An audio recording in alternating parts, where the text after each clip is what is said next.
And in fact, Ernest Becker himself, he said, you know, I am pessimistic, but I am not cynical. And I love that phrase. And he starts his book, Escape from Evil, with a little quote from Thomas Hardy. He says, if a way to the better there be, it lies in taking a look at the worst. And so my goal, following Ernest Becker, is not to say these things this evening in order to demoralize or to depress, but rather in the optimistic hope and the Enlightenment tradition that the more we understand about the underlying basis of our behavior, the better the position that we might be in to modify that. And I'm sure some of you have heard Freud's notion of making the unconscious conscious. A couple of head shakes if you've heard that phrase. Freud just said, well, you know what?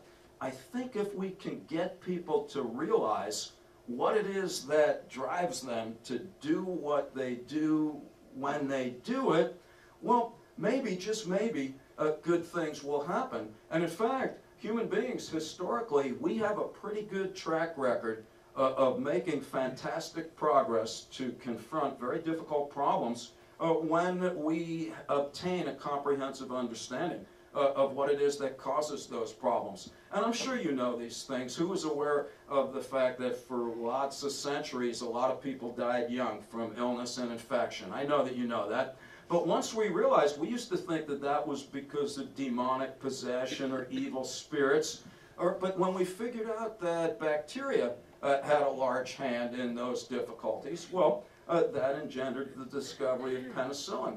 What about flying? Da Vinci drew helicopters, but we really didn't get that far. From time immemorial, who's seen pictures like people with wax wings jumping off mountains? That did not end well. And then we had the Wright brothers come along, and they didn't put on balloons and jump off mountains. They went into the wind tunnel. They figured out the aerodynamics of flight, and once they understood, they were able to do something about it. Similarly, my hope is that maybe really a keen understanding of why we do what we do will push us in the right direction. And let me leave you with just some parting thoughts and along the lines of, well, all right, abstractly, what would it require for this to happen?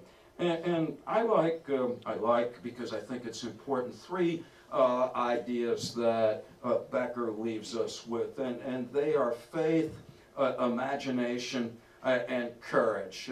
Becker, he said, well, you know, I think we need to believe that life is intrinsically meaningful. We were joking last night at Jim's house. I was talking about the philosopher Goethe. I call him Goethe. Who knows? I always mispronounce his name. But one of my favorite ideas from Goethe, he just says the purpose of life is life. And that's a debatable assumption, but all of the great philosophers, all of the great theologians talk about the need for faith broadly defined. Just this idea that there is something intrinsically valuable about being alive. That's faith. Right? Then there's imagination. We will certainly need imagination in the years to come, and we happen to be very good at it. If we have faith that life has meaning, then we can go on to playfully and creatively imagine how the world can be different than it currently is. And then finally, we need courage, because it takes psychological fortitude in order to pull this off. I like Albert Camus in one of his notebooks. He just said, come to terms with death. Thereafter, anything is possible. And I always found that line to be tremendously impactful. So there is something that each of us can do individually, and that's to have the courage to come to terms with our own mortality. And we should not do it just for our own sake, by the way. Who's heard of Erik Erikson? I know some of you have, and I love his work, and there's a sentence at the end of the 8 Stages of Man. If Erikson was around today, one would hope he would include the other half of the human race. But in the very last sentence, of that wonderful little book, Erickson says, you know, when parents have the courage to die, their children will have the faith to live.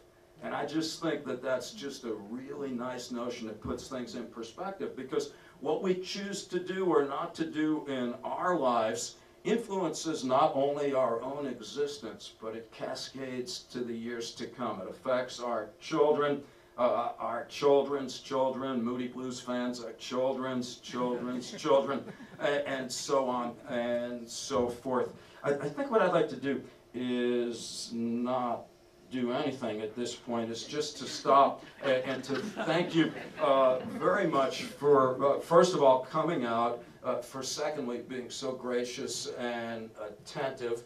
And I hope I've done justice to Becker's ideas. If I've done nothing else but to encourage people that are not familiar with Becker's ideas to partake of his work directly, this will be a fantastically successful evening. Those of you that are already familiar with Becker's work, I think they bear multiple rereadings, and maybe go back and do that. And so I thank you very much. I wish you a good evening, and I appreciate your coming. Thank you.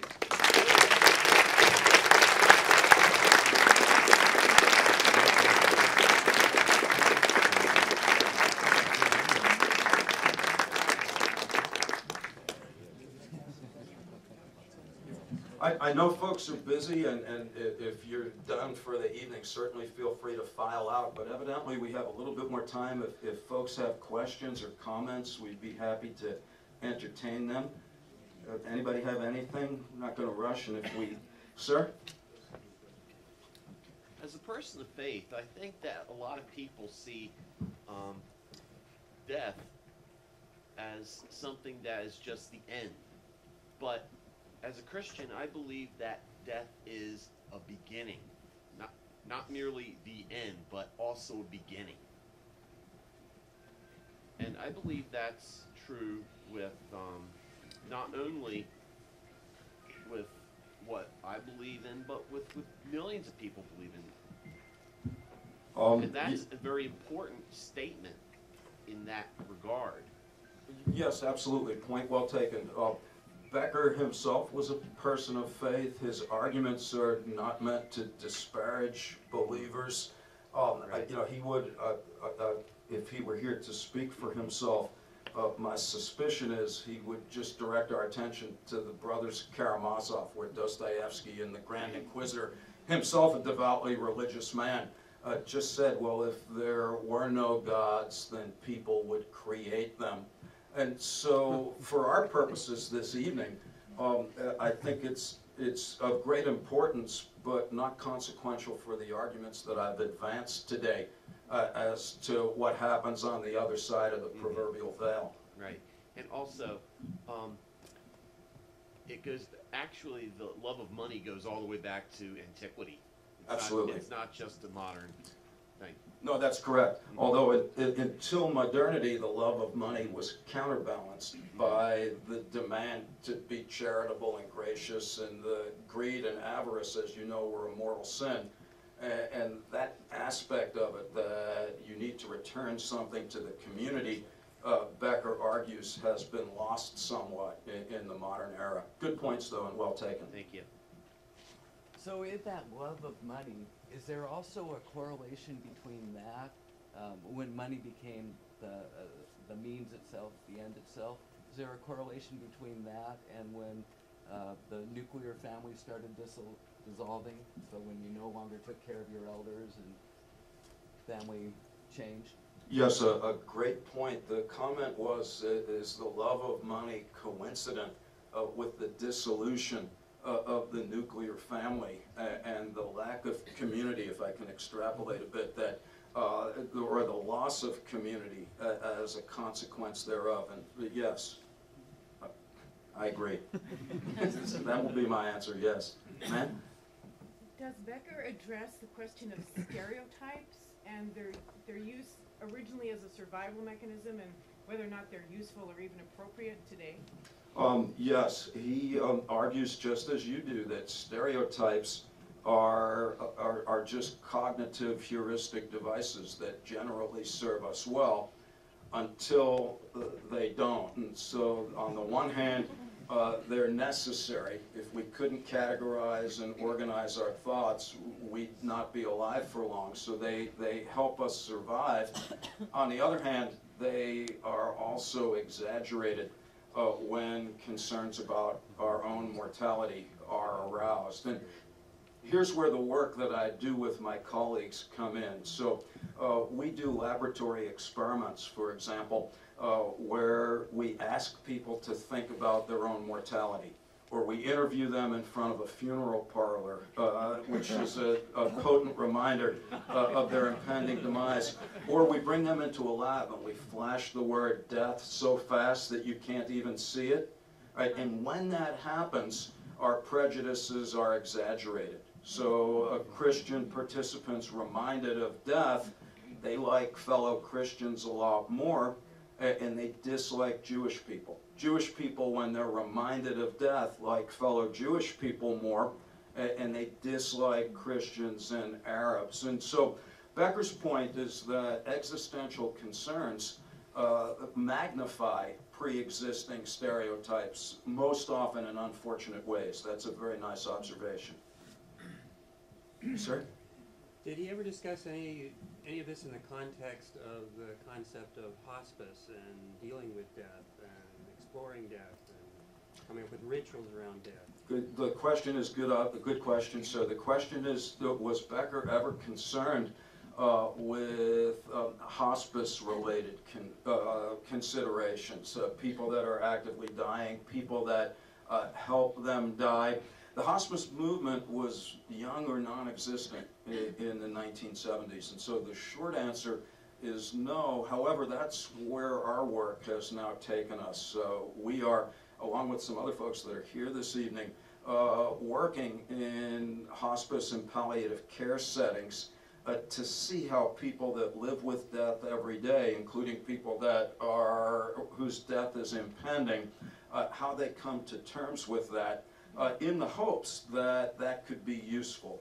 There's another guy, Erwin Yalom, who wrote a book called Existential Psychotherapy, and Yalom argues that, yes, a very careful and focused consideration of death will not make us more vicious. Quite the contrary, it builds character and makes us more compassionate. That's a good point, sir. Ma'am? What do you think that Becker's thinking would have to say about the current day cult of celebrity in the States? Okay, question is, what might Becker think about the current cult of celebrity? I know what he would think because he wrote about it even before it happened, and that is that that's just another secular form of immortality striving. Just like if I have enough money, I might be able to live forever. If I'm very famous, I may be able to live forever. And same thing, we've done studies where we remind people of their mortality, and then we ask them, how much would you like to be famous? And people reminded of their death are much more ardently desirous of fame. Even more than that, if you remind people of death and you give them an opportunity to like buy a star in the Milky Way, has anybody, you can go online and you can own a star. And so we ask people, how much would you pay to have a star? Because stars will live longer than you. Do you know that? But not all. But they won't live forever. But anyway, people reminded of their mortality are willing to pay much more to have a star named after them. So that's an astute observation, and we know that that's just another form of immortality striving. Let me get some folks in the back. Yeah, I have a question about, like, particularly in the United States, about people that are engaged in political reform for the benefit of the commons, and they're being attacked, and about apathy. And I'm curious how Becker would respond, like if a community were under assault for an environmental catastrophe, about the divisions within community and how that relates to the denial of death and the themes that you've been talking about. Well, That's one of these, let me repeat the question, and then while I do that, try and really struggle to come up with something compelling in response to it. The question was, what about situations where there's community activism, and why is it that that's sometimes ardently resisted? Is that a fair characterization of what you said? Yeah, there are the reformers, there's the resistance, and then there's the silence, the apathy, the passivity. Yeah, okay.